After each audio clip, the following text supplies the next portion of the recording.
नमस्कार। मिथुन चक्रवर्ती बॉलीवुड के दादा बीजेपी में तो आ गए, लेकिन प्रचार में अभी तक नहीं उतरे हैं।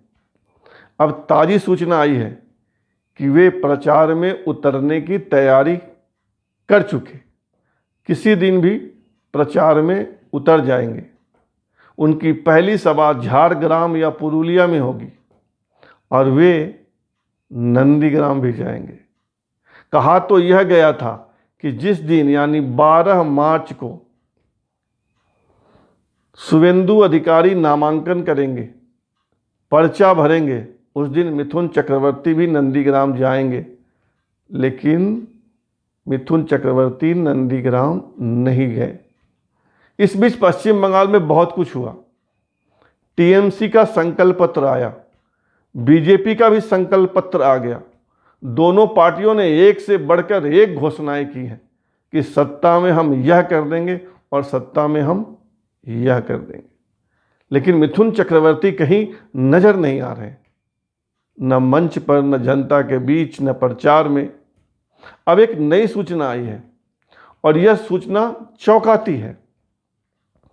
नई सूचना यह है कि मिथुन चक्रवर्ती ने मुंबई के वोटर लिस्ट से अपना नाम कटवा लिया है। जी, देश में कहीं आप एक ही जगह मतदाता हो सकते हैं।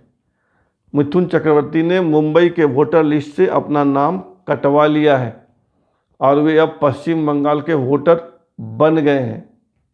पश्चिम बंगाल में कहिए, कोलकाता में एक जगह है काशीपुर, काशीपुर के बेलगछिया के वे मतदाता हो गए हैं।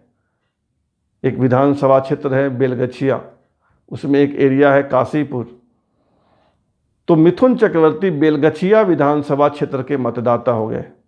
इसी बेलगछिया में पड़ने वाले काशीपुर में मिथुन चक्रवर्ती की बहन शर्मिष्ठा सरकार रहती हैं और मिथुन चक्रवर्ती ने भी अपना पता शर्मिष्ठा सरकार के घर का दिया है।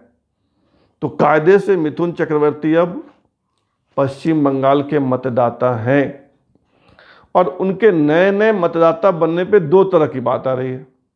एक तो कहा जा रहा है कि वे जमकर प्रचार करेंगे और पश्चिम बंगाल का बताएंगे, हैं ही पश्चिम बंगाल के, तो इसके लिए नाम मुंबई से कटवा कर पश्चिम बंगाल में किया गया है।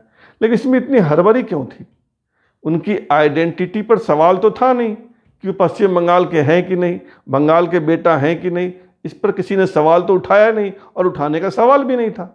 फिर हरवरी में मुंबई से नाम कटवा के कोलकाता में नाम जुड़वाना, इसका क्या मतलब है? कुछ राजनीति के जानकार कह रहे हैं कि कहीं ऐसा तो नहीं कि अंतिम समय में मिथुन चक्रवर्ती चुनाव के मैदान में उतर जाएं, क्योंकि अभी कई चरण में जो सीटें हैं, जो अगले चरण में है, बाद के चरण के हैं, वहाँ अभी तक नामांकन शुरू नहीं हुआ है। तो हो सकता है कि मिथुन चक्रवर्ती कहीं से चुनाव लड़ जाए, क्योंकि अगर आपको उस राज्य से चुनाव लड़ना है तो उस राज्य का मतदाता होना आवश्यक है। अगर आपको लोकसभा का चुनाव लड़ना है तो देश में आप कहीं के भी मतदाता हो, कहीं भी किसी भी लोकसभा क्षेत्र से चुनाव लड़ सकते हैं। लेकिन अगर आपको विधानसभा का चुनाव लड़ना है तो उस राज्य का मतदाता होना आवश्यक है। कहीं ऐसा तो नहीं कि मिथुन चक्रवर्ती अंतिम में पश्चिम बंगाल की किसी विधानसभा से चुनाव मैदान में उतर जाएं। मिथुन चक्रवर्ती चुनाव मैदान में उतरेंगे या नहीं उतरेंगे ये दूर की बात है, लेकिन इतना तो तय हो गया है कि 2-4 दिन के अंदर ही वे चुनाव प्रचार के मैदान में उतर रहे हैं। बाकायदा उनका प्रचार कहाँ कहाँ जाएंगे, कब कब जाएंगे, इसकी पूरी योजना बन गई है और वे मैदान में उतरने ही वाले हैं। अब देखिए मैदान में, चुनावी मैदान में मिथुन चक्रवर्ती क्या कहते हैं, कैसे कहते हैं। हमारी उस पर नज़र बनी रहेगी, आप भी बनाए रखिए। धन्यवाद, बहुत बहुत धन्यवाद।